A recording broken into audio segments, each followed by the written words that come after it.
Meet Bob. He keeps hearing about AI everywhere, in the news, at work, even on YouTube, but he's still not sure what it really means.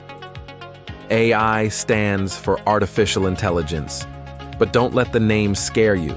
It simply means machines that can do things we usually associate with human thinking, like learning, solving problems, or making decisions. Instead of just following fixed instruction, AI systems adapt by analyzing data. So when you hear AI, think of it as a smart system that learns from experience, kind of like how Bob learned not to microwave metal after the first time. Bob now gets what AI is. But he still wonders, how can you tell when AI is being used? Well, here's a clue.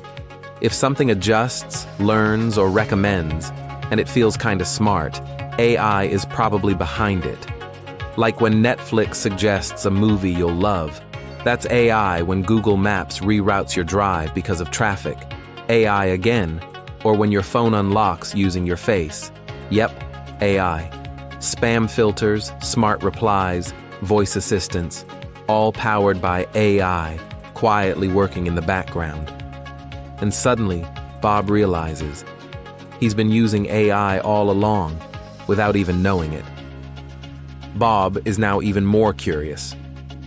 Okay, so AI helps recommend songs and drive cars, but how does it learn all that? AI learns from data, just like how humans learn from experience. Imagine teaching a kid to recognize a dog. You show them lots of pictures and say, "This is a dog." Over time, they start to notice patterns. Furry, 4 legs, tail. AI does the same. But instead of one kid, it's like training millions of kids at once, using millions of examples. Take Netflix, for example.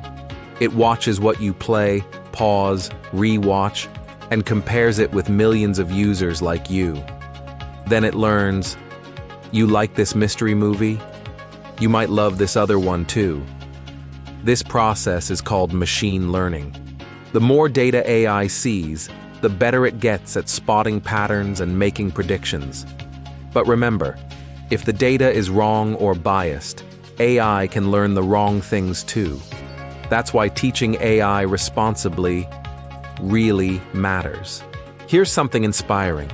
In some classrooms, AI is already helping students learn faster by giving personalized lessons, just like a private tutor.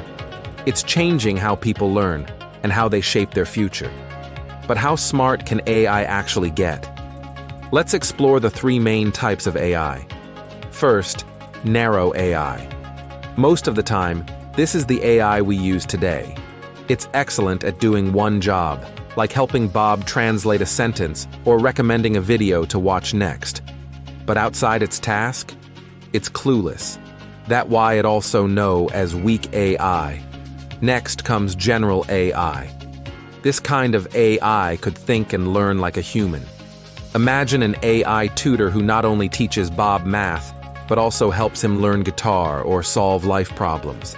And finally, super AI. This is the next level, more intelligent than humans in every way.